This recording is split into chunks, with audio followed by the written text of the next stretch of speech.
Goeienaand geliefdes, ons het die laaste aand van ons Pinksterreeks vir 2026 bereik en ek wil vanaand graag met julle 'n pragtige gedeelte deel uit Hebreërs hoofstuk 4 en julle gaan sien dat ons dit so 'n bietjie laat aanknoop by van die ander gedeeltes wat ons vroeër die week na gekyk het. Kom ons bid net eers saam. Ons vra vir die Here om met ons te praat. Here, ook in hierdie aand wil ons rustig raak in die teenwoordigheid terwyl ons wag dat U deur U woord ons harte sal aanraak. Amen. Ons gaan lees net 3 versies uit Hebreërs hoofstuk 4, die laaste 3 verse van die hoofstuk, vanaf vers 14. Terwyl ons dan nou 'n groot hoëpriester het, wat reeds deur die hemele gegaan het, Jesus, die Seun van God, laat ons vashou aan die geloof wat ons bely.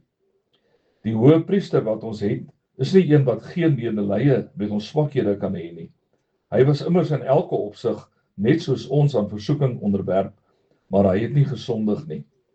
Kom ons gaan dan met vrymoedigheid na die genadetroon, sodat ons barmhartigheid en genade ontvang en so op die regte tyd gered kan word. Liewe broer en suster, in 'n boekie wat ek op my rak het, vertel die skrywer van 'n opname wat op 'n stadium onder 'n groep internasionale sendelinge gedoen is. Onder andere is daar gevra dat elkeen moes aandui wat hulle as hulle persoonlike swakpunt beleef. Dit was moeilik, want geen dominee sou graag 'n ernstige fout in hulle lewe wou erken nie. Maar hulle is toe baie slim. Byna deurgaans het hulle gesê dat hulle nog nie tevrede is met hulle gebedslewe nie. Die indruk wat hulle hierdeur geskep het, is dat hulle wel bid, maar dat daar steeds ruimte is vir verbetering. Ek vermoed as ek vandag in ons gemeente 'n soortgelyke opname sou doen, sou die meeste van ons, ek inkluis, ook maar moet erken dat ons gebedslewe nog nie na wense is nie. Ons almal begeer om meer te bid. Ons almal begeer om meer effektief te bid. En sekerlik gaan daar nooit 'n tyd kom wat ons sal kan sê dat ons gebedslewe op standaard is nie. Maar intussen leer ons in Hebreërs 'n paar belangrike beginsels rondom gebed. Ons het Dinsdag aand gesien dat Jesus ons volmaakte hoëpriester is. Waarom is dit belangrik? In die Ou Testamentiese tyd, met ander woorde in die tyd voordat Jesus gekom het, was die hoëpriester die middelaar tussen God en die mense gewees.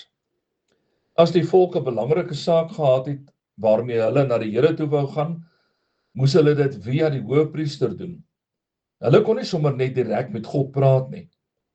Die hoëpriester moes namens die volk by God intree, en die Here het ook dan weer via die hoëpriester met die volk gepraat. Die enigste kommunikasiekanaal tussen God en sy kinders was met ander woorde deur die hoëpriester. Maar met Jesus se koms het dit verander. Toe Jesus aan die kruis gesterf het, lees ons dat die voorhangsel van die tempel van bo tot onder in 2 geskeur is. Die voorhangsel het die allerheiligste deel van die tempel bedek. Die deel waar slegs die hoëpriester toegelaat is om by in te gaan, en dan ook net 1 keer per jaar, op die groot versoendag. Maar toe Jesus sterf, toe word die allerheiligste ontbloot, want voortaan sou ons nie meer 'n mens of 'n hoëpriester nodig hê om namens ons by God in te tree nie. En geliefdes, dit is waarom Hebreërs oor en oor vir ons vertel dat Jesus die nuwe, die beter hoëpriester is. Jesus het eens en vir altyd homself geoffer vir ons sondes, en sodoende het hy 'n nuwe, beter kommunikasiekanaal oopgemaak tussen ons en God. Jesus self stel dit so in Johannes 16 vers 23, van daardie dag af sal julle in my naam bid, en hoef ek nie julle voorspraak by die Vader te wees nie. As ons bid, so sê Jesus self, dan bid ons direk tot die Vader. Natuurlik in die naam van Jesus, en dan weet ons dat die Vader ons gebede verhoor, al struikel ons ook soms oor ons woorde. Die Nuwe Testament vertaal hierdie vers Op daardie dag sal julle my niks meer vra nie. As julle iets namens my van die Vader vra, sal hy dit vir julle gee. Wat Jesus eintlik vir ons sê, is dat ons nie eens vir hom nodig het, as ons met die Vader wil praat nie. Ons praat sommer direk met die Vader, in Jesus se naam. Geen wonder nie, dat ons in vers 16 lees, kom ons gaan dan met vrymoedigheid na die genadetroon. Gisteraand het ons mos gehoor, dat die woord wat ons met vrymoedigheid vertaal, 'n woord is wat aanvanklik 'n politieke betekenis gehad het, om vryheid van spraak aan te dui. En nou sê Hebreërs vir ons, dat ons met vrymoedigheid na die genadetroon mag gaan, dat ons as het ware ons hart voor God kan uitstort, sonder om bang te wees, dat ons dalk verkeerde woorde gebruik. In die Ou Testament het ons gesien, kon mense alleen deur die Hoëpriester met die Vader kommunikeer. Deur Jesus word alles nou verander. Nou kan ons direk met die Vader praat, en boonop het ons nie nodig om eers ons woorde te tel, voordat ons praat nie.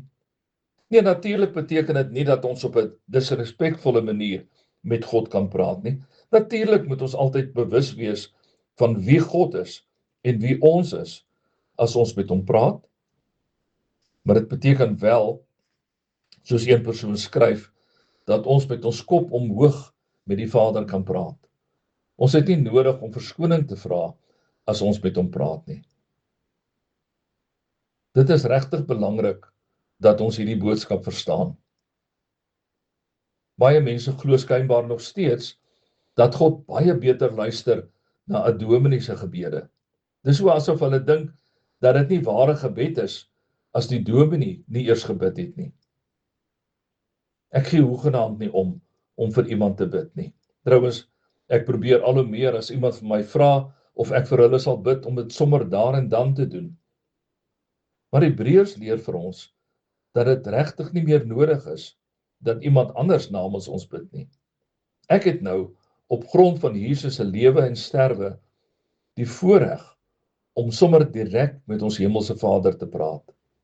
En ek kan dit met vrymoedigheid doen, met my kop omhoog, sonder om bekommerd te wees of ek die regte woorde gebruik het. Die kans dat ek en jy sommer die telefoon kan optel en 'n direkte oproep na die president se selfoon kan maak, is 0. Maar ek en jy kan met die grootste vrymoedigheid tot ons Vader bid, want hy is altyd gereed om te luister as ons hart voor hom oopmaak. Miskien voel jy vandag dat jy nie 'n goeie bidder is nie. Miskien voel jy dat jy nie oor die woordeskat beskik om met God te kan praat nie. Hoor dan vanaand dat gebed nie gereserveer is vir die sondeloses of vir mense wat goed kan praat nie. God se deur staan altyd oop, sodat ons enige tyd met hom mag praat. Selfs al kom die woorde skeef en krom by ons mond uit. By die Vader geld die beginsel van vryheid van spraak, altyd. Jesus het vir ons die reg verdien, dat ons direk met die Vader mag praat, dat ons dit met vrymoedigheid mag doen. Kom ons doen dit gereeld. Hemelse Vader, dankie vir die gawe van gebed. Dankie dat ons met vrymoedigheid met U kan praat. Dankie vir wat ons die afgelope dae kon leer uit die woord. Dankie ook vir vanaand, dat ons kon hoor dat die beginsel van vryheid van spraak ook vir U belangrik is. Maak van ons getroue bidders, selfs al voel dit soms vir ons of ons nie die regte woorde het om onsself mee uit te druk nie. Dankie dat U deur altyd vir ons oopstaan, dat ons met U mag praat. Dankie dat ons enige tyd met vrymoedigheid na U genadetroon mag kom. Amen. Geliefdes, baie dankie vir elkeen van julle wat moeite gedoen het om in te skakel op ons Pinksterdienste. Dit was my ook lekker om saam met julle die groot waarhede in Hebreërs te ontdek. 'n Lekker aand vir elkeen van julle.